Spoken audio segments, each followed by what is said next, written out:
All right. Well, Martha, Leanne, welcome. I think we'll go ahead and get started. Feel free to turn your cameras on if you want. You don't have to.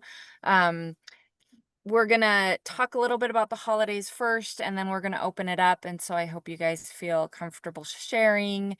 Everybody, when the time comes, feel free to take yourselves off of mute. Um, but first, I want to welcome everybody. Thank you for joining us. This is our first Family First Wednesday on our own with Family Peers for Hope. And we received our determination letter. So we are officially a 501c3. So we are, like I was talking about earlier, just getting used to all of the changes and getting everything switched over. So I'm really happy that you guys are all here. Today we are going to talk about how to balance the holidays. So the Holiday Balancing Act. And I am going to turn it over to Kayla for the remainder of the webinar. Well, I'm going to call on you in a little bit too. So, hi guys, welcome. I'm excited that we're doing this in October this year because the last couple of years, I think the first time we talked about the holidays, we were able to include Thanksgiving and Christmas, but this year I actually remembered to include Halloween, which I'm really excited about because I think that one often gets missed. Like I think we're catching people too far into the holiday season to where they're already frazzled and over it or loving it. Some people love it.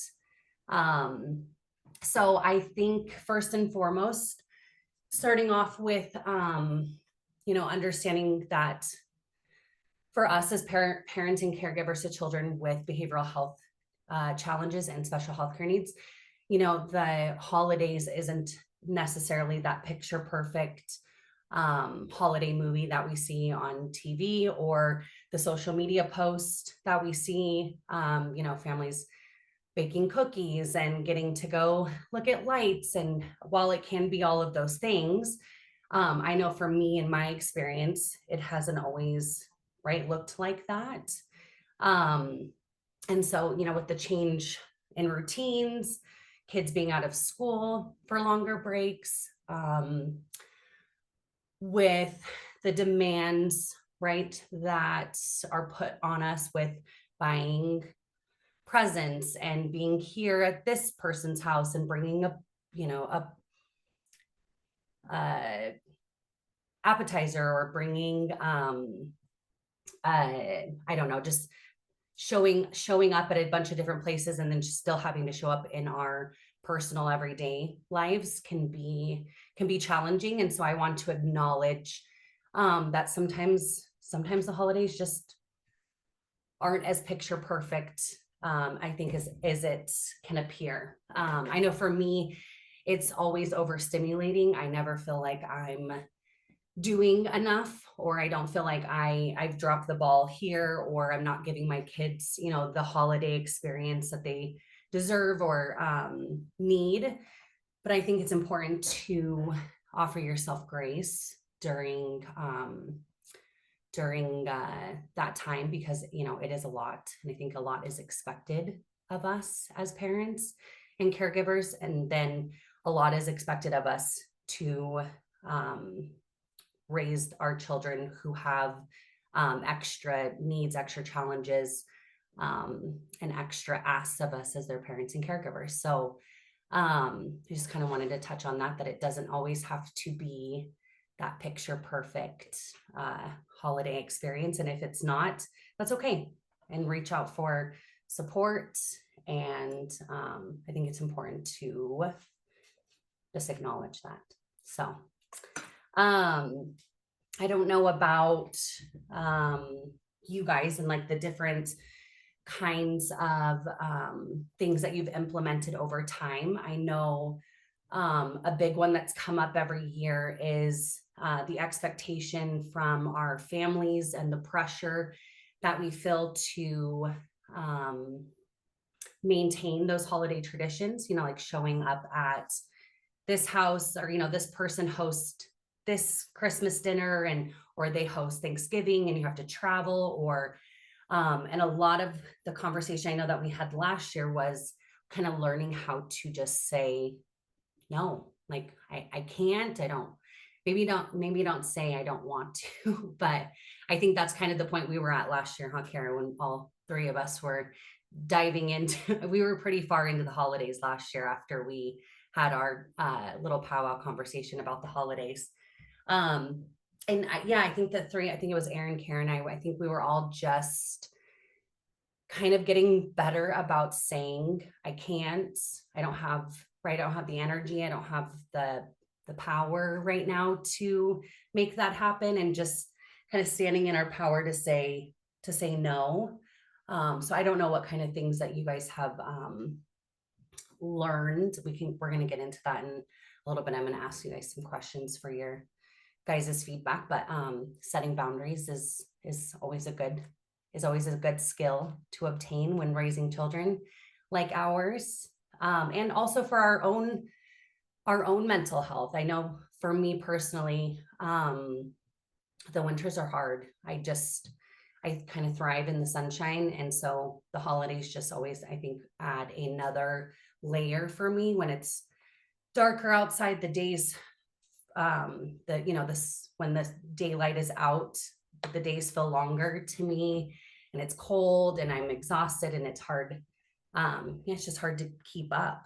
So, and then I think also the holidays can bring that, that like lonely and isolation factor for a lot of parents who are raising children with different challenges, because, you know, I know for a lot of the parents that I used to support, you can't just show up places, right? You have to have, it has to be planned out, or you have to have like sensory tools there, or if they're having their own mental health crisis, being around a lot of people and being out and about can add another layer. And so I think it can also add that isolation factor for a lot of us, where we have to, by saying no, it's doing what's best for us and our kids, but then it can add that factor of like, well, I guess then we're just gonna, hang out in our little house and be by ourselves, or some of us aren't. If you co-parent, or if your children are older, it can also be, right, sometimes you have to spend those holidays alone, or coming up with different or new kind of routines. Yeah. And then this isn't really something that's my expertise, but one of the things that I'm trying to work on and be better about is planning ahead.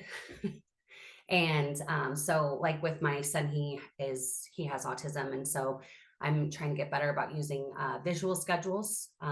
He's a really good, he listens to what I'm saying to him. So if I'm like prepping him and kind of giving him the layout of the day or what's to come next, he does a lot better with that, with the transitions. With school, that's always kind of hard. I notice, like, when, even if it's a 3-day weekend with him, I'm like, oh yeah, it's time, it's time for you to go back to your normal routine, to where you have your structure for the day. I have my structure. So I think it's balancing that flexibility within a schedule, whatever kind of schedule works best for you. But something that I always kind of don't look forward to be frank, to be honest, is when kids, yes, it's nice to spend that time together and for them to have a break from school, and I get to enjoy them, but it always makes me anxious because I never know kind of what behaviors are going to come up, or what I'm going to have to navigate with that, because we're kind of all now out of our own routines, and that can be hard. So anybody have anything they wanted to add so far, or share on anything that I've talked about, or an example of something that they've learned? Yeah. Did we talk about food last year? Ooh, I I mean, think, probably I did, but like, yeah, I think you kind of dove into that, but I mean, yeah, do that, so, please, please. so, maybe Beth and Caleb heard the story, but I have a good friend, her son is autistic and he has ARFID just like my daughter does. And he's a few years older. He wasn't able to participate in Thanksgiving for I don't know how many years. It could have been like 3 or more years with my friend's family because when he saw the food on the table, he would vomit. And so they couldn't bring him because he had an eating disorder. And so they, because of his autism and all the things and ARFID. So they couldn't bring him to the holidays. And then I'm in the situation, my daughter has autism and she has ARFID and we can't participate. So when it's just myself and my daughter, we don't even celebrate Thanksgiving because I'm not going to make food for just one person. That would be me. And she has no interest. So when I told her, like, oh, we got invited to my mom's house for Thanksgiving in another state, she was like, well, what am I going to eat? Because she already knows like she's not going to eat anything. And so now I'm trying to talk to another generation that isn't fully aware of everything. Like they say they are, but at the end of the day, it's not. It's like this repetitive but kind of thing. And so now I have to like create whole menus for every day that we're out of the town. And like I'm seriously considering bringing a cooler of some of her food because I have to like specialize, like specialty, like make some of her food.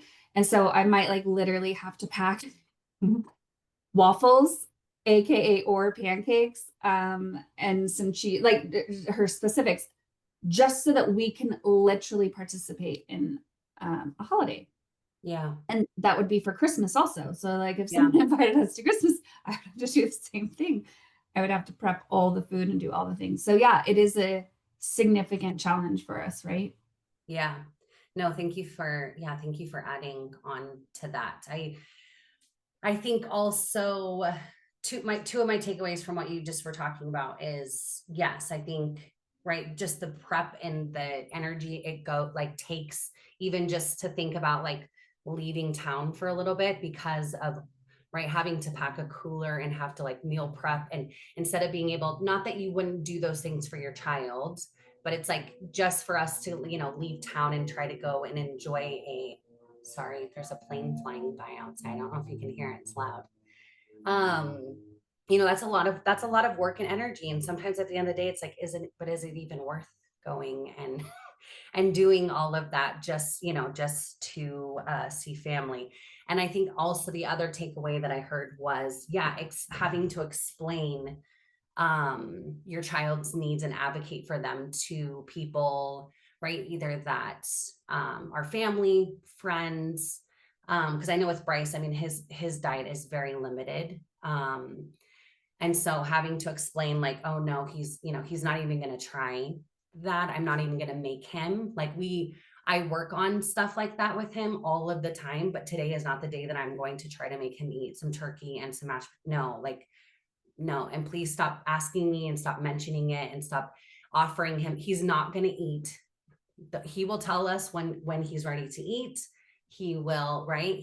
I can ask him with his communication device or he'll take me to something that looks good, but today's not the day that I'm going to make him, yeah, try. And I think that just I think you get better at it over time. I don't know about you, Kara. I think you get right. It's easier to advocate and kind of keep it short and sweet in those moments. But It I also, know when I was first learning how to do that, I would get like, just leave us, just leave us alone, right? Like it, you're yeah, making it more stressful yeah. And on it's a us. generational thing. And it's like a parenting structure from a generational thing of expectations.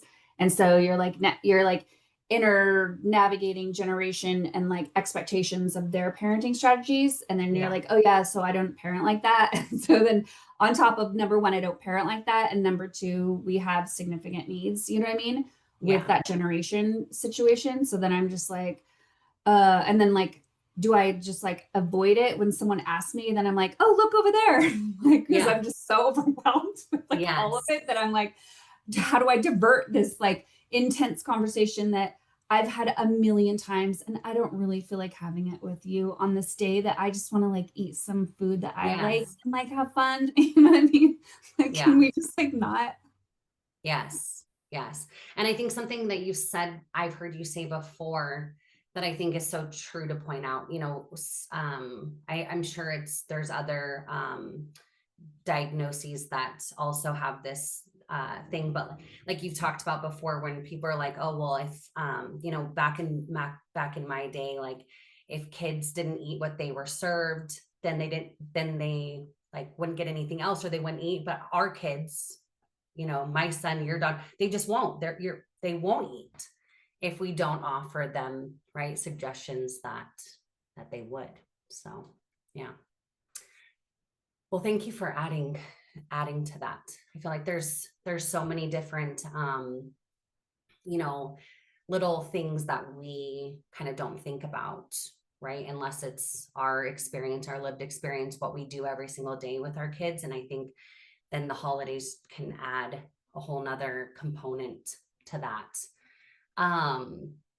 So yeah, we kind of talked about setting boundaries, advocating, wanted to kind of go into managing sensory and like behavioral needs during celebrations. So if you are traveling, how do you create or recreate like a sensory safe place, or to give yourself, I mean, I know for me, even, my youngest is the one with autism, but I know for me, sometimes I'm like, I need to go sit in the car for a second, right? Like I need to go for a walk for a second, or I need to go sit by myself for a second.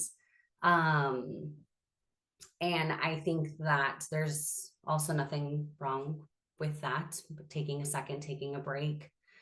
And then I know for my son, I just have to really watch and manage his moods and his, if he is getting overwhelmed, sometimes I have to cut things short. Like, okay, it's time for us, to go home, or we're going to go take a walk, or, and that can also be hard, right? When you have to like leave the party or leave the event or say no to the event because it's overwhelming to them. And then I just know if the more overwhelmed and into his sensory dysregulation that he gets, it's just gonna make me even more dysregulated as well. So did you have something to add to that, Kara? Yeah, I've been talking to Joby about this.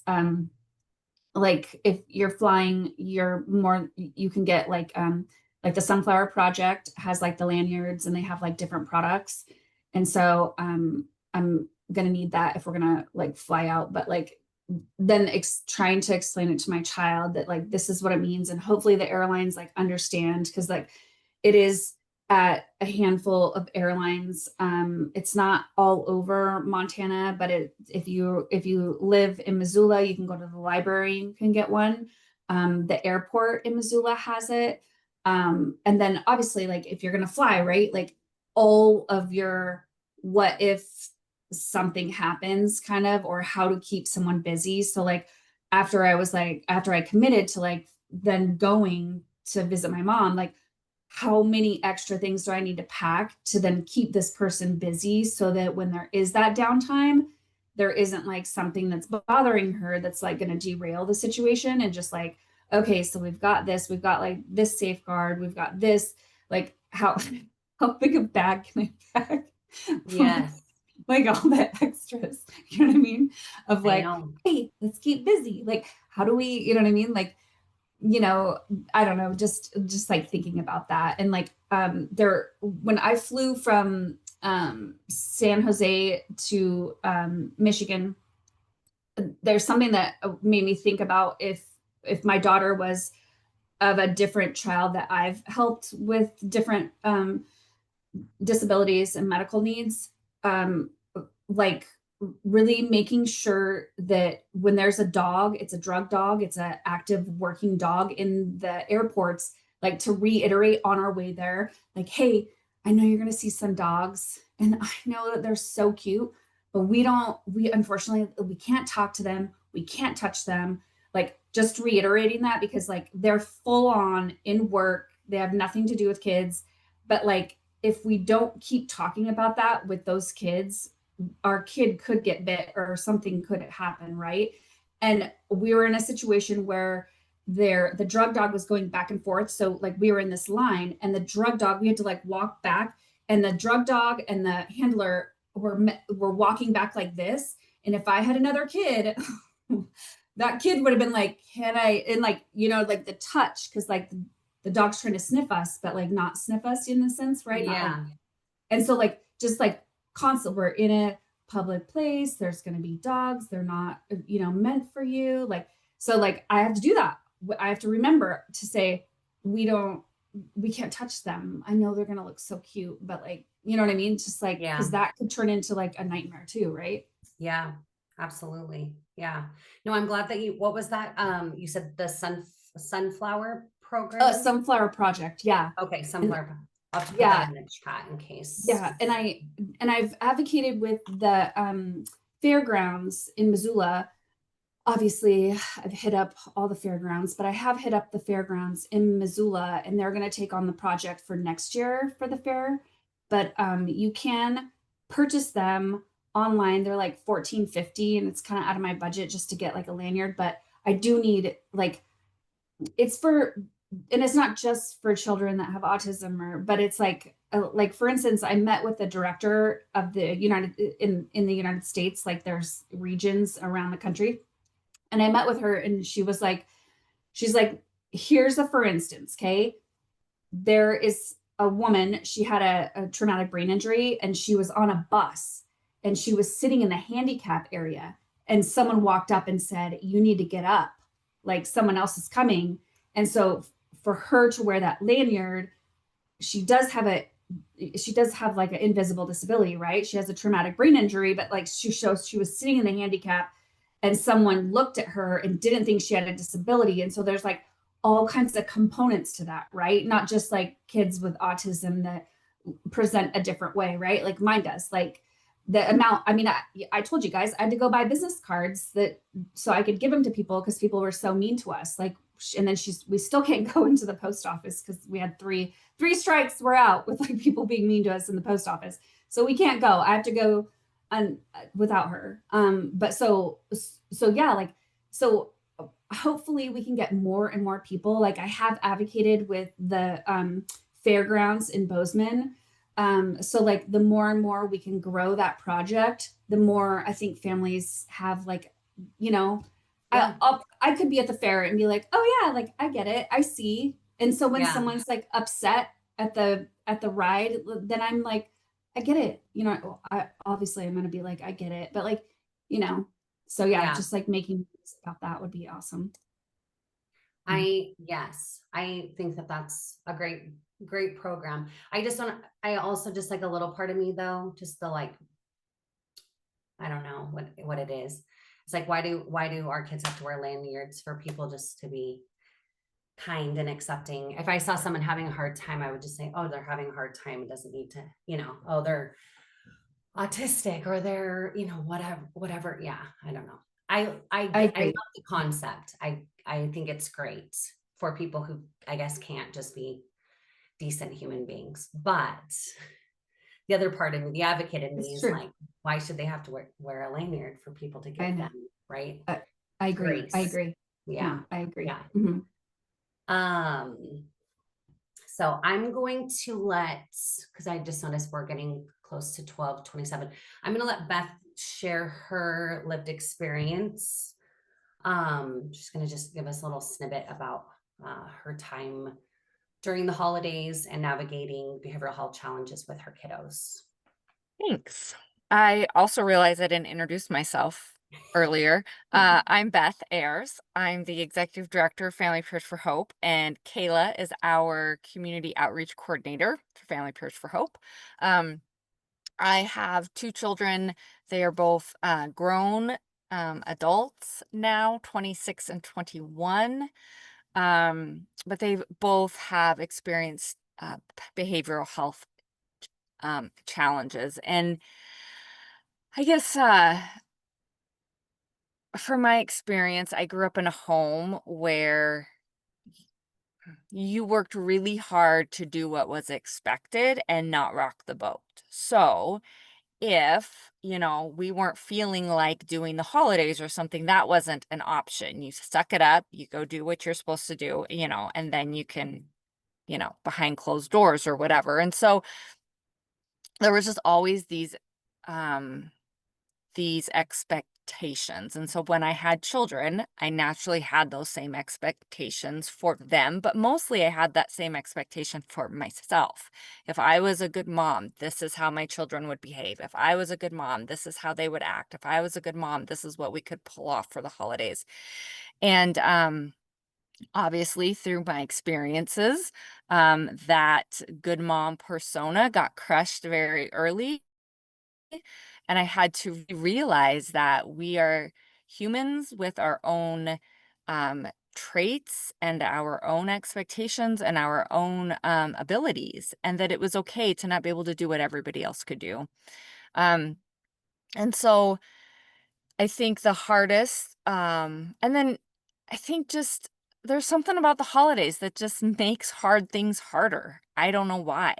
It's just it doesn't feel like every other day. And so for us, our oldest was in the psychiatric center in December, and we were contemplating whether or not they needed to be in residential treatment. And my first thought is, but it's almost Christmas. Well, let's just get through Christmas and then we can do this. This whole let's put things on hold and pretend everything's fine so we can get through the holidays. And I had a really good friend, thankfully, say, no, that doesn't matter. You're not going to postpone what needs to happen because of the holidays. It's going to be hard. It's going to be even harder, but that's okay. We're going to do what needs to be done. And my family, my extended family, talking about different generations, was not happy with that. It was very hard on them that things were not going to look like they always looked like at Christmas. But I think too it goes back to that, if it was heart disease or cancer, you would never think of putting off treatment because it's the holidays, because of, appearances. And so I think, yeah, there's just that added behavioral health component. And so we did end up driving them up to residential treatment um the weekend before Christmas, I think it was. And we had some Christmas presents early. We stopped off at their younger siblings. I think they were still in school, so we stopped off for school so that they could say goodbye to each other. And then we drove them up to residential treatment. And then it was figuring out, okay, how do we do Christmas? Because it's not going to look like it always has. And it's hard. Um, One thing that I learned through it was my instinct was to not do anything. I don't want to put up a tree. I don't want to decorate. I don't want to do anything. I just want to get through this. And, it would just, to me, it would be too hard to have a normal Christmas when somebody isn't there. And what I didn't realize though was that my other child, for that child, it was more comforting to have a normal traditional things happening than to just have not only their sibling isn't there, but then everything else has completely changed. And I didn't realize that we each kind of handle the stress and we cope with it differently. So that was really interesting for me to hear their point of view and to be like, oh, okay, so what's helpful for me isn't necessarily helpful for them. So we did end up putting up a tree. it was really great. I had my family come over and help me, which was really, really neat for them to come over and help me put the tree up. And it was the first year we ever had a fake tree because we weren't going to be home for part of it. So yeah, we had some new, not traditions, so we didn't keep doing them, but we had some new activities that were really fun. Um, we did end up going to the residential treatment center for Christmas. And I don't know what everybody else's experience is, but you have to be careful what presents you buy for Christmas and a residential treatment. They can't have just anything. And so that was a little challenging. And yeah, we spent Christmas there, and came home. I think the other part that was challenging was Christmas cards. Like, what do you write in your Christmas card? And I really didn't want to ignore things, but I'm not also one that writes like the in-depth Christmas card, like so and so's in jail this year, and so so's in treatment, and so, yeah, I'm just not that person. And so it was really like, how do I do this? How do I acknowledge the joy of the holidays and the fact that it looks completely different for us this year? And so, that was also a challenging, and it was really hard to get Christmas cards to see everybody else going on with their, everyday lives and their holidays and their traditions. And of course, Christmas cards look great. I'm sure, you know, if you were to peek into their windows at home, it would not be quite the same as what their Christmas card looked like, but that was hard too. And so I think just, recognizing, but I think what I pulled from that experience, number one, is that, um, it's really important to treat behavioral health challenges and treatment and emergency like we would anything else, any physical thing. Until we start doing that, it's always going to be hard, and there's always going to be the stigma that comes with it. And then number two, that everybody handles it differently, and to really, I think, have those open communications about, how do people want to handle it. So I think that was my biggest kind of experience with the holidays. One other thing though that comes to mind is our child's very first hospitalization was, of course, when we were getting together for a Thanksgiving meal with my husband's family. And at the time, I mean, we literally had our very first hospitalization experience, ER for hours and hours, and then went to dinner that night at my husband's family's house, and, just kind of sucked it up. And I look back on that now and I think, I know there's no way I would do that now. I would take care of myself. But, at that point in time, this was all new for us, and you just had to keep doing what you said you were going to do. Um, yeah, and we didn't even tell people what was going on either, which was hard. And then I think just one last thing I would say is, so with my youngest, they have their behavioral health challenges came out later in life. And so but they do not like to be they don't like to leave the home, and they especially don't like to go to other people's homes for like food and holidays and stuff like that. And so we've had to they do not come with us when we go for Thanksgiving or Christmas or Easter dinner. If we're just going to my our family, immediate family, then that's one thing. But we have since began doing holidays with my aunt and uncle and their family, because our family has gotten kind of small. And so they don't come with us. And I'm thankful that maybe they asked the first couple times when we were there, oh, we're so and so. And that's so awkward. It is like, I hate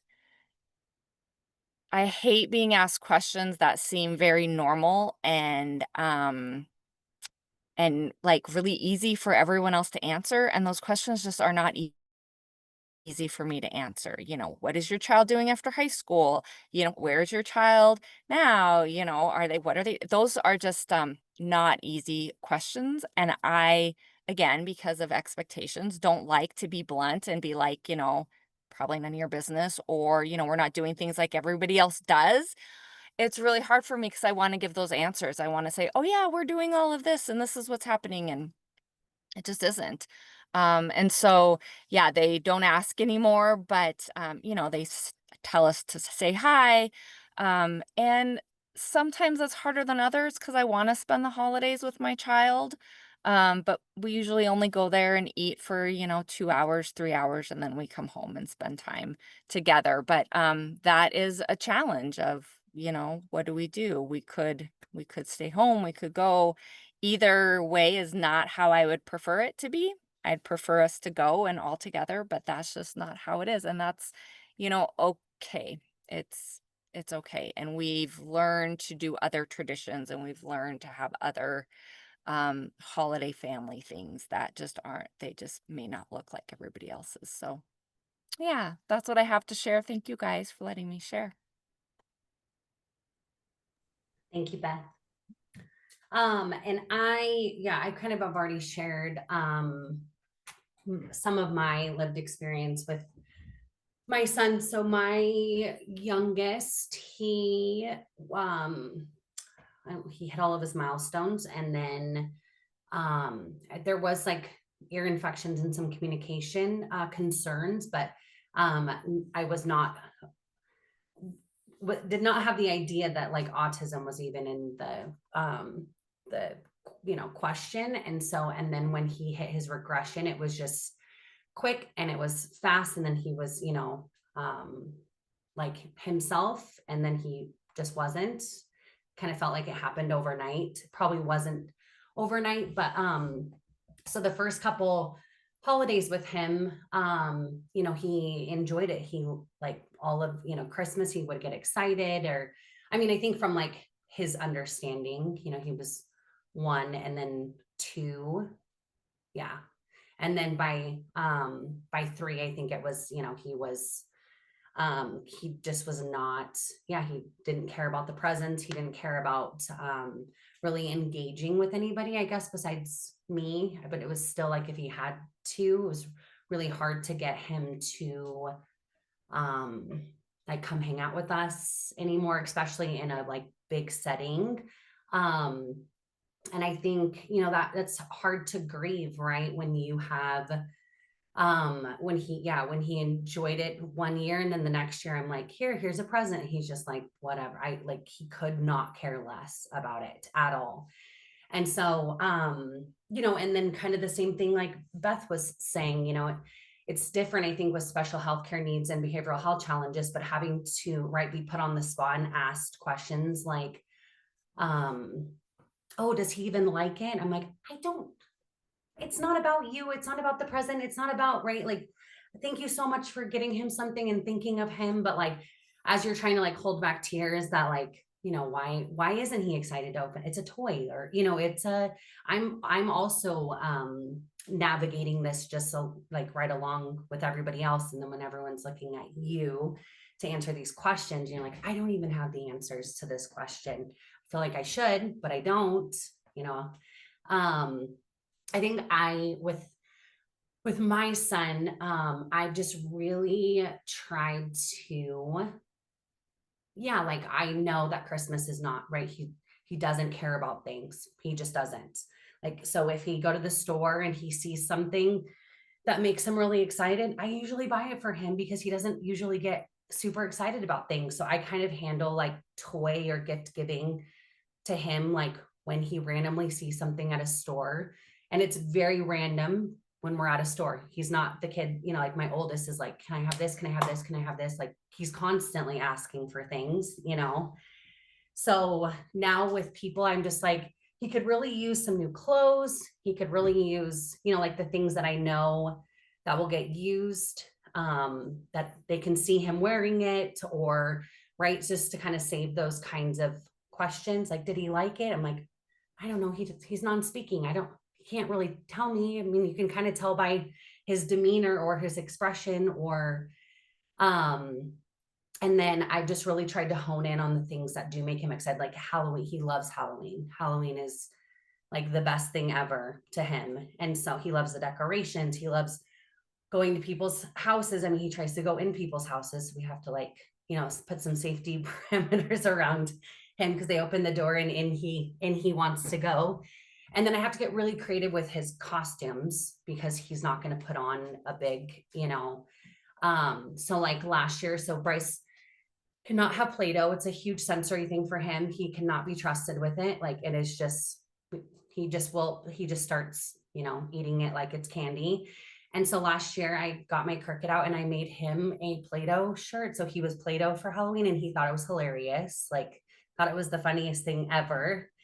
So I just have had to really like, okay, so Bryce doesn't, he doesn't enjoy Halloween. I think, or Christmas. I think, he'll do it. He'll participate in certain things now that he's getting older. Thanksgiving, he's just kind of like, oh, hey guys, we're together for another, those things just don't, I don't think it's that he necessarily doesn't like it. I think it's getting better the more that people are aware of how Bryce moves through the world. I think the more that people accept him for just who he is and like what he needs instead of bugging him and like, oh, Bryce, like, come join us. Like, I think the more people just kind of let him be himself, the more he wants to come in and join us in rooms. And so I do think that those ones are getting better. And then, yeah, just kind of really giving him, like maybe Halloween is like his Christmas, right? Like that's like sometimes certain people enjoy summer, some people enjoy winter, like that's what brings Bryce enjoyment. And so I just really tried to like separate the fact that like he could be excited about Christmas. He's just not, and that's okay. It's just not really his holiday. And Halloween is. And so I just try to make it like kind of like his Christmas, like, hype him up and we go look at Christmas or Halloween decorations. And, that's kind of the one that gets him excited. He gets his stemming hands and he, gets loud and he gets excited. So, yeah, I think, what's the word? Like being flexible with who our children are instead of our expectation of what they could have been, will really save a lot of, I mean, I still grieve that. I think grieving it is the best way to actually then meet your child for where they're at and for who they actually are. But I think, yeah, being flexible to what our children are telling us or showing us that they need instead of our idea or what old traditions look like or everyone else's expectations or their pictures on Instagram, the picture perfect. I just finally had to say, like, I'm just never going to be an Instagram mom. Like that is just not what my house is going to look like. I'm not going to have an activity every week for them to do. Like we're lucky if we like make a cake once a year, and that's just the kind of mom I am, And so, if they ask, I will, but I'm just not so it's like kind of figuring out what works for you and what you're willing to extend yourself on, because I think extending yourself on every little thing that you feel like you need to do to keep up with the Joneses is just going to make, it's just going to make your experience of the holidays with your kids that much more draining, exhausting. And I think the more that you invest in the things that actually bring, each of you joy, we're also should be able to add joy to our lives as parents and caregivers. And I think by doing that and saying no and setting good boundaries within ourselves and practicing self-care and self-wellness as parents and caregivers during the holidays, is just going to make us that much better for the ones that actually need us in our own four walls and under our own roofs. And so just be kind to yourselves this holiday season. I'm going to need that reminder in a month or two. So I will reach out when I need it. But yeah, I wanted to open up the floor. I think Kara has something to add to that. And then I just have a couple little questions just to get everybody. So you just maybe remember I helped start a group when I lived in another state for, like me and two other moms for children with special healthcare needs. And our very first meeting, I had taken like a semester class on grief.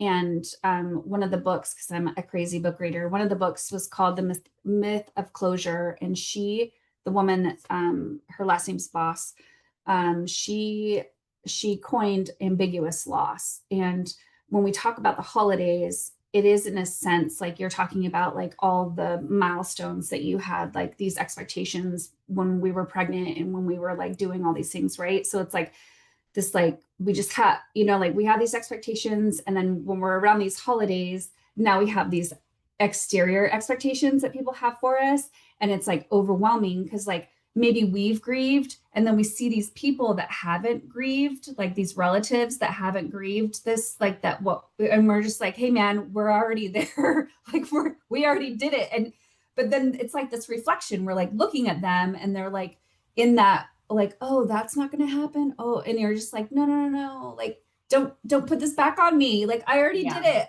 Like I already dealt with it, like please don't. But it's like it's ambiguous loss. Like, yeah, like my holidays just are always going to look different. Your holidays are always just going to look different. Yeah. But you know what? Our different is like so amazing. And we still get to like have these like amazing stories and pictures that we get to show them. It looks different. But I do want to honor the fact that we're dripping in ambiguous loss. Like no matter which way we look at it, we're just like dripping in it. And Yeah. and the best thing that we can do for each other is like connect with each other, because that's what like helps us like go, oh yeah, that's right, like you feel it.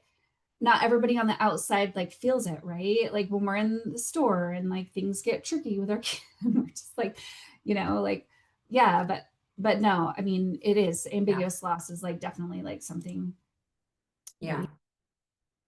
I think also too, like you said, like people looking in, and it's maybe not that we have necessarily like grieved it and like processed it and worked through it, right? But we just have to keep moving through it, and we have to keep going through it, whether it looks really good that day or it looks really, like I'm also losing my stuff that day. I think, right then, I think still there's moments that it hits me still, like, and it's really random, and it's really, I kind of never know when it's coming anymore, and I just have to like let myself like sit and grieve it for a second. And then I'm like, all right, let's move on. Because like you said, um, while I could sit in the, like, I could talk about the hard stuff all day about, right. But I won't let myself, because I think I'm doing myself a disservice, and I'm doing my son a disservice by not acknowledging, like, yes, there are a lot of hard things about autism for sure. Is it what I thought his life would look like? No.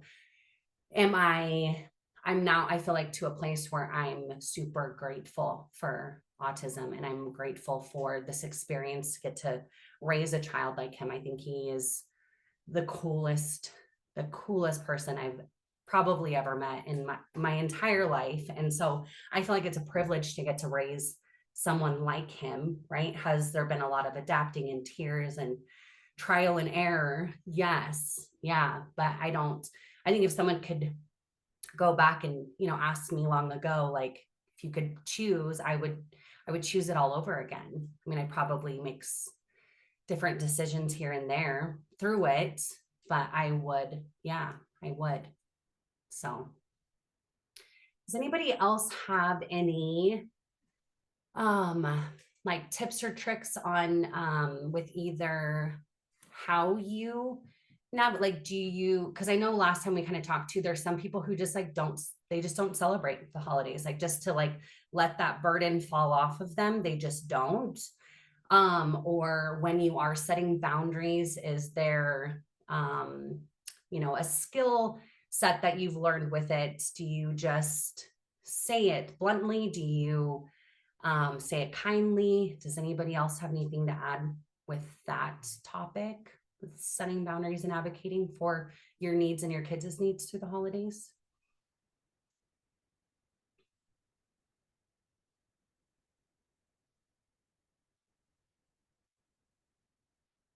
No. Think it's so easy to, it seems like nowadays generally most of the population is like, it's really hard out there. Yeah. And that like it's different for everybody. Everybody's got their own hard. So just it's been a lot easier for me to just generalize like, yeah, it's things are rough. We're taking some time. We're figuring out new paths. And I love that about all of our kids is that they're showing us that we don't have to do the things the way that they have always been done, and we can challenge all of the things that we've been told to do, which is we think is the right thing to do. And it's tired and old, and I'm so glad that I can let somebody else show me a better way. We can all, yeah, do things our own way. So rarely answering, maybe, sometimes you just know, like, do I answer this person directly that like, yeah, we are really struggling at home. I think, you can know who you trust. And other Yeah. people are like, yeah, I have no idea what the future looks like. Do you? Yeah. Because I'd love that crystal ball. And Yes. yeah. Yes. Yeah. And I think one other thing that I perhaps hadn't done in the last couple of holidays was like, yeah, we get to do things differently. We can try something completely different, go to a hot springs on that day or, something different.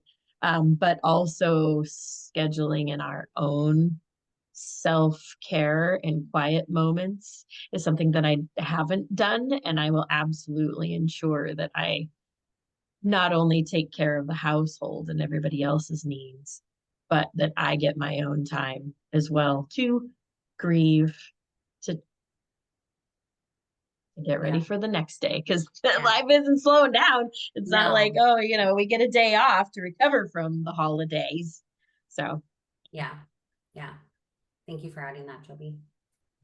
And self-care, like it is like, I mean, obviously I won't say all the bad things that I feel about what self-care means, but self-care when you're barely treading water looks like I just went and got my cup of coffee, and this is my, like, I just sat with all you guys and I drank my cup of coffee, and that's my self-care. Like, Yes. you know what I'm saying? Yes. Like it's not, I don't have the money to go get a pedi mani. I don't have the money to go get a massage. Like I'm treading water, and this is what it looks like. Mhm. Yeah. And like just the joy of drinking the cup of coffee was self-care.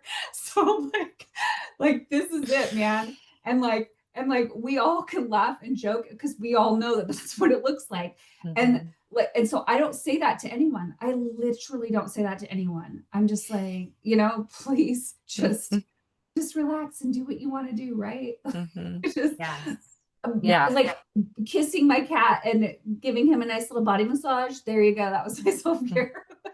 Yeah. Self-care for me lately has looked like not cooking dinner for okay, so my family's older. I don't have young children. They're all adults capable of eating and, yeah, by themselves, cooking their own meals. But self-care for me lately sometimes has looked like not cooking dinner and just having a bowl of cereal for myself and going to bed.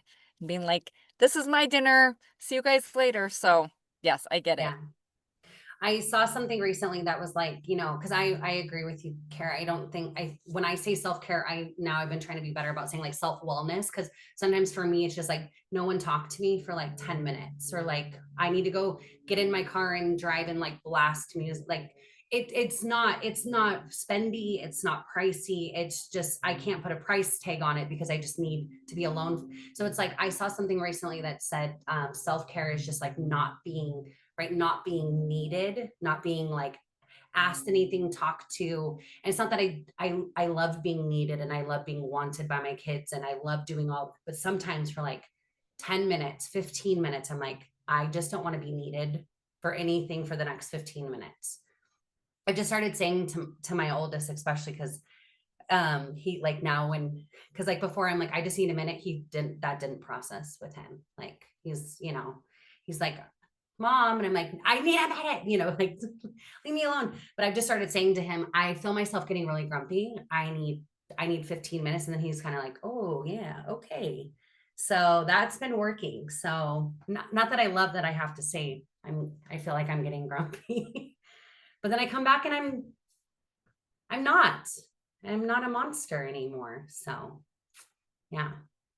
Well, thank you guys so much for adding to the conversation. I always love these kinds of conversations because I think it's just real and raw and vulnerable. And I appreciate all of your guys' input. And yeah, I think who better to get connection and have these conversations with than people who have lived it, who are living it, who are navigating it, and still learning through the process every single year, right? It's a learning process and curve every single year, I feel like. So thank you guys for being here. Beth and I really appreciate it. And we'll see you guys next month. Who's presenting next month? I don't know yet. Okay. I have a couple We'll keep you posted. ideas. Yeah, we will let you guys know. Okay. Well, thank you guys. Thanks for joining us. See you later. Thanks, everyone.